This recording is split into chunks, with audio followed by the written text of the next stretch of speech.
A very warm welcome to all of you to our second episode of our special program, Nostalgia.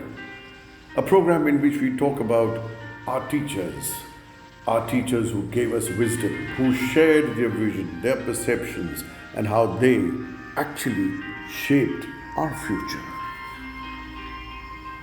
In the first episode, we were talking to Rajan Johri when he was telling us about his father, Mr. S.C. Johri, our biology teacher, and at the same time my housemaster and my class teacher also. Rajan, let's continue from where we left in our previous program. Hi, Abdullah. Yes, of course. So, he began as a Naib Tehsildar, but his heart was in teaching. And Yes. a very rare exception, Rajan, where somebody actually types his own appointment letter. Yeah. So let's continue. It seems that Johri Sahab actually was a teacher by passion, by his feelings, by his emotions. Certainly, he was. In fact, he used to dream, think, breathe, talk, everything like a good teacher would do. So much so that when I was growing up, a few times when we would get this opportunity to go for any kind of an outdoor, like a picnic, he would actually ask me a question by saying, okay, beautiful flowers, they're so lovely. Or if we were traveling by train, he would say, see how lovely the flowers and the trees and everything. And then, sometime when we would have a possibility of stopping, he would look at something and tell me, all right, now look at this one. Tell me, is it a flower or an inflorescence? Oh, lovely. And I would actually, be dumbfounded. Because imagine that your father would actually be asking you to look at real life and ask you questions. And then I would say, I think this is an inflorescence. He said, no, you can't think in science. You have to be sure. Is it a flower or is it an inflorescence? So I told him, I think this is an inflorescence. He said, okay, give me 2 reasons why. And I would tell him, because of this. He said, all right, well done. Sometimes at the lunch table. So basically, you had to be on guard most of the time. You don't know when the father will turn into a teacher, huh? Yeah, he was always a teacher, but he was very nurturing and I don't remember any time, though I never did so fantastically well in studies that, I would be a topper in the school. But he would never ask me to do anything which was, he knew beyond my capacity or my imagination. But he would certainly not lose any opportunity to coach and train and counsel.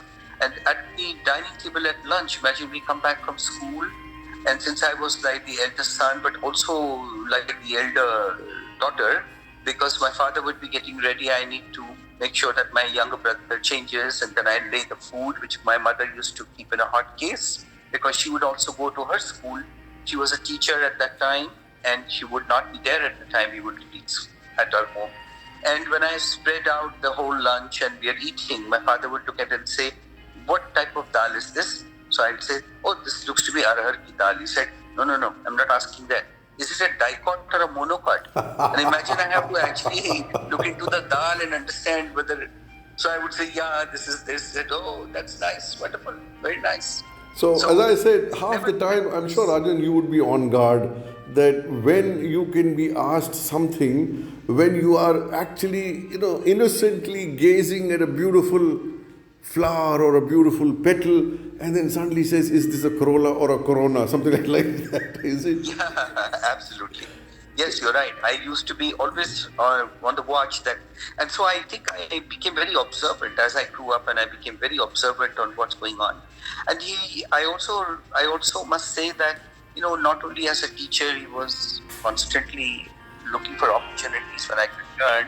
He also taught us things that were concerned with life. Once, very serious accident happened when we were traveling from home to school, and our Labretta scooter almost got kind of underneath the wheels of a huge 10-tonner military truck, which was in front of us, and it suddenly turned near the Vidhan Sabha. It turned towards the what is now called the Prabhat Theatre, and we were coming in from Husseinganj side, and my father didn't realize his full turn. So we almost got trampled, and I remember the scene where my father at that time was very athletic and well built.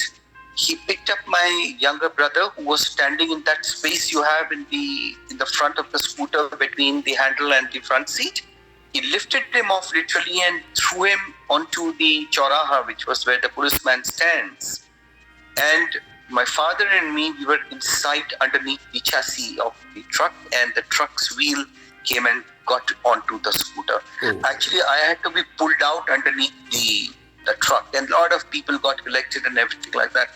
And my father picked us up. I was shaky, but then he got us into a rickshaw, and we all went to school. The scooty kept lying there. Now, Rajan, we would love to continue, but I'm afraid the clock says, sorry, Rajan has to stop for the evening. Sure. On a note which is a very positive note, that you all went through this terrible accident, but fortunately all of you were safe and nobody actually suffered any major injuries. You talked about the scooter. Now I'm sure most of the people who are listening to this and who have been in St. Francis would remember that scooter parked in that very special place. Anyway, think it over, and we shall continue into the next episode. Till then, Rajan, thank you very much for sharing your thoughts. Thanks very much. Bye. Bye.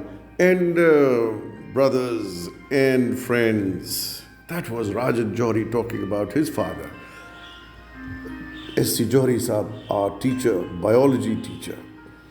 We shall continue talking about him in the next episode. Till the time we meet again, this is Abdullah Rizvi saying thank you very much. Take care. Bye-bye.